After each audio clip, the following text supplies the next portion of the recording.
Xenoblade Chronicles X needs a sequel.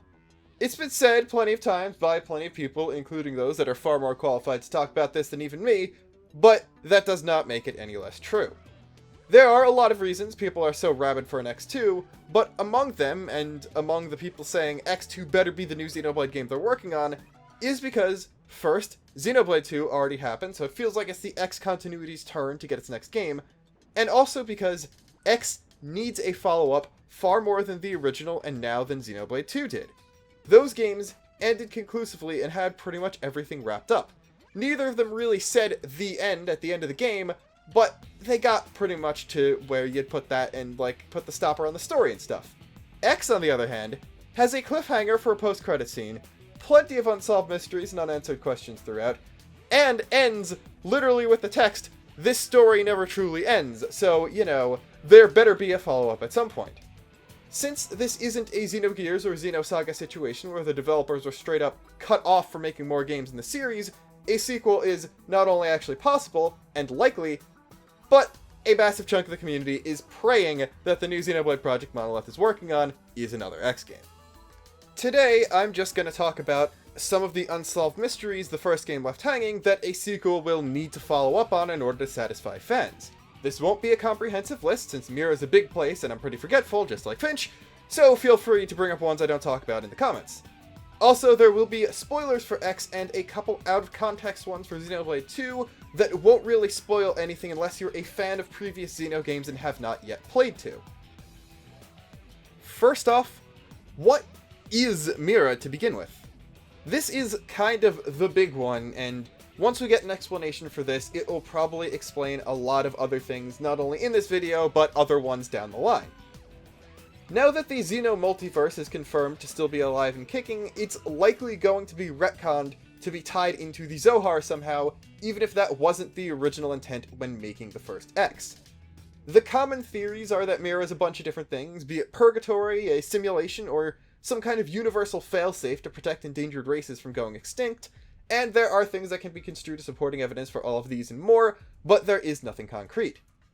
As I mentioned, a lot of future questions will probably be explainable by Mira did it, the equivalent of a wizard did it in this universe, but ones directly connected to the planet itself include how it's translating everyone's languages, how exactly it draws people to it and prevents them from escaping, and the infamous something about this planet line, where you realize that it somehow brought everyone's consciousness from the Lifehold core into their mimeosomes, and of course that's not explained at all in the game. Next up, who is Elma, actually? All we really know is that she's some sort of benevolent xenoform who somehow found out about the conflict and came to warn humanity 30 years before Earth was destroyed, bringing faster than light. The English version of the credits only says light speed travel, but Japanese explicitly says FTL, technology, as well as the scale stuff. That means we know what she did and some of what she's done since she arrived on Earth. We know nothing about where she's from, how she found out about the conflict, why she chose to help, and something about her society finding about humanity or getting to Mira could easily be the plot of a sequel, where you beat the Ganglion, but now you have to fight off the rest of Elma's species, who got angry that she brought her technology to some uncivilized apes, and used that to basically uplift them to keep them from going extinct, like natural selection would have decreed or something like that. The only real hint we're given in the game itself is that the barrier around the Lifehold core is apparently made of something not found outside the Clue system, according to Luxar. Salika's species is Chlorian, so it's possible that they're from related species or live in the same solar system or something, though they don't seem to recognize each other's race. It could be Elma playing dumb when Mim Elma sees Salika for the first time, but there's no comment on it after Elma reveals herself, so I don't know what's going on there. Next up, talking about heroic characters, what happened to the prologue hero guy? We see an Aerie Skell doing plenty of work on enemy forces in the opening cutscene, and it's known that it was a tandem model, Elma being one of the pilots, but the identity of the other being completely unknown other than the fact that it was a male. In concept art and general concepts for the game, the character in this role was the protagonist. He was labeled hero in some concept art, but that version of the story never seems to have gone past planning. He's clearly an important person based on how he's mentioned, and several important characters remark on how he isn't here anymore and how he'd be able to turn the tides and all that stuff, but we don't get an actual identity or explanation for anything other than he was Elma's partner before her team, before her cross team. You avenged those guys' deaths in Elma's last Affinity mission, but this guy was lost somehow in the conflict, either over Earth or over Mira. He is, however, almost certainly the Black Knight from the ending who finds Lavo, and bears a lot of resemblance to certain previous Xeno characters, so it seems like he's a tease for the sequel, and don't be surprised if he ends up super anti-hero-y in the future. Speaking of Lao, though, how the hell did Lao come back? We all saw him mutate and fuse with Luxar and then disintegrate after you kill him in his mutant form. They thought after this that they could bring him back in a biological body because mimisomes, but once it was revealed that the planet transferred everyone's consciousness into mims, they realized that everyone who died was actually gone, which means he really shouldn't be able to return at all because everyone else who died in the game did actually die. Some people like to claim that he's back in a flesh and blood body, but this is in no way confirmed, although it would make a lot more sense than a second mim just being spontaneously generated out of nowhere. The answer is probably Mira did it, and if there's another game we'll get an explanation, but why this happened is the real deal.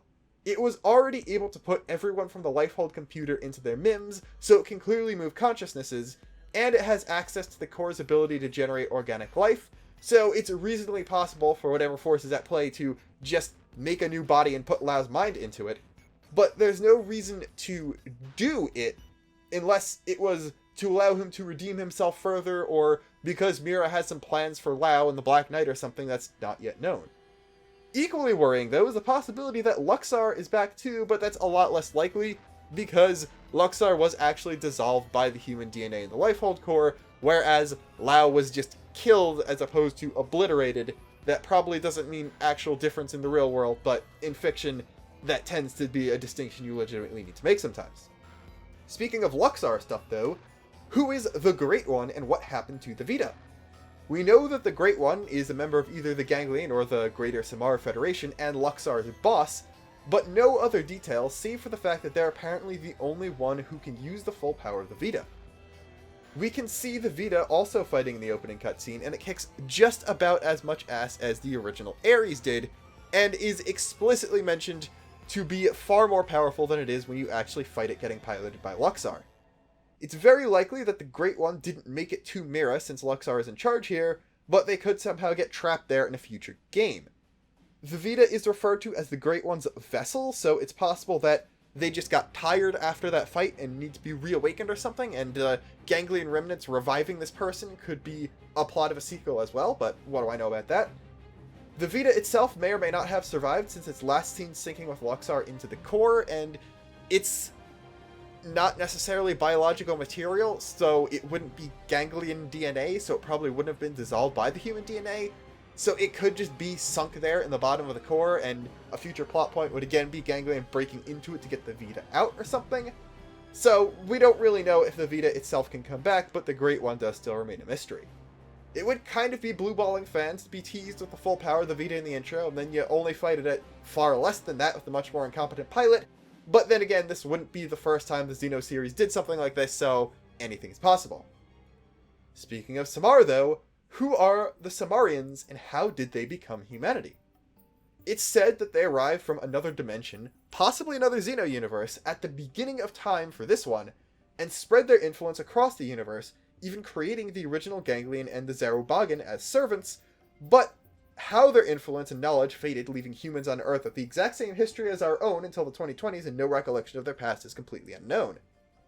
It could be a thing where they just somehow laid the seeds for life on Earth billions of years ago and just evolved over time as the originals died out, but it's also said that it's explicitly human DNA that kills the Ganglion, and the Zarubagans have records of gods that look exactly like modern humans. It could sort of be possible that when they seeded the planet, they just did it with life that they somehow knew, given parameters, would evolve to be exactly like them, but that seems very unnecessary, so it's likely that it was some pseudo-creationism thing where life on Earth was evolving separately, and then somehow the Sumerians just plunked down humanity and then went extinct at some other time. The Ganglion are beaten, but their remnants are still around and you could cause trouble, and of course their superiors, the rest of the Samar Federation, can show up to be enemies for a sequel, but what happened to the guys Samar was fighting over Earth at the beginning of the game? These are the Ghosts, an entirely separate faction that was at war with Samar, and somehow Elma figured out that this conflict would reach Earth, and arrived there a couple decades early in order to warn them.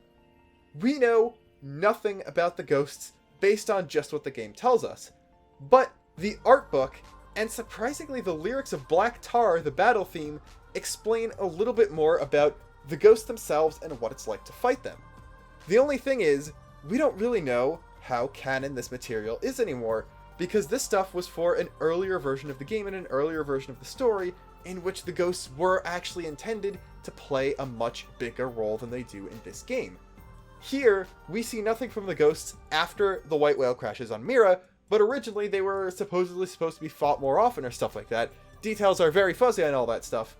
But stuff that's revealed are certain things about why they're fighting Samar. They split into two separate factions, where the factions existed because of differences in how their bodies are physically constructed. So it's possible that the Ghosts literally exist in a different way. Also that each Ghost contains cores of antimatter, and that was actually what destroyed the Earth. You could see a bunch of explosions over the planet in the opening, and this is actually what happens when Ghosts were shot down and landed on the planet with their antimatter coming into contact with just regular matter of Earth, and that causing all that to revert to energy and creating massive explosions, which is what eventually doomed the planet. There is a bunch of other stuff revealed, but again, we don't know if this is still canon, other than the fact that probably the antimatter thing is still true because we see Earth blow up that way. So yeah, it's very possible for the Ghosts to somehow show up, especially because, weirdly enough, it wasn't the Ganglion that got humanity stuck on Mira. It was the Ghosts shooting down and destroying the White Whale. The Ganglion just kind of showed up later on with zero connection to even following humanity. The Ghosts followed the White Whale. The Ganglion just seemed to be doing their own thing and just happened to end up there, so who really knows what's going on? And lastly, what happened to the other Ark ships, and basically, is it possible for any of them to show up on Mira in a future game?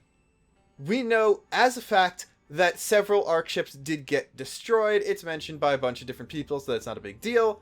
But it's also extremely, extremely likely that some actually survived. There's one side quest where you obtain a piece of the life hole that was lost in Sylvalum, and it turns out that it actually records communications in Japanese and French from other Ark ships. The interesting thing about this is, first off, Ark ships existed in different ways. Some of them actually contained physical human bodies cryogenically frozen, and those apparently could only fit around 50,000 people. Most of them did this, but Elma was able to convince the White Whale people to digitize everyone's consciousness, and that allowed them to have 20 million people stored. So these other ships could have been the different kind. They could have also used MIMS, so that'd be interesting to see if they come together. But it's also interesting because we knew that the original idea was for there to be a bit more Japanese involvement. The original concept for NLA was actually a new Tokyo, and that was supposed to be the planned hub.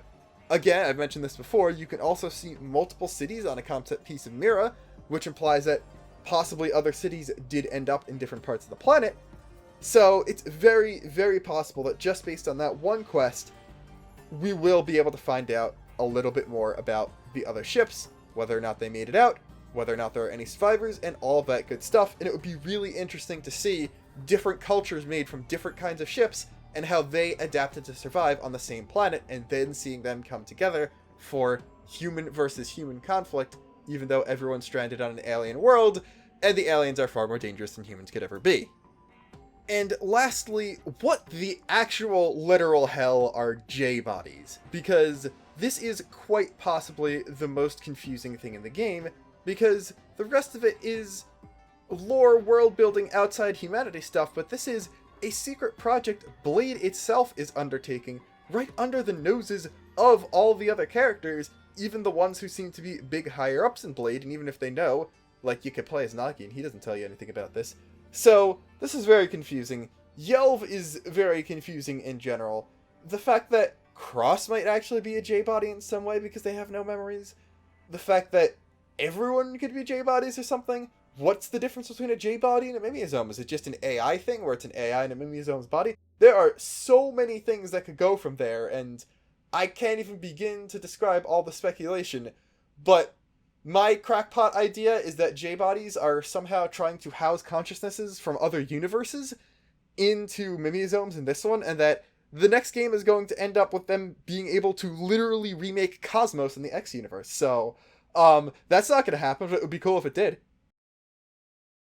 And that's all I've got for now. I tried to stick only to the really big unanswered things because basically these are the ones that are more likely to be followed up on. It's a lot more likely that they drop one of the smaller things and focus on things that are very big and not only bigger in the community, but also potentially have more ramifications for the lore.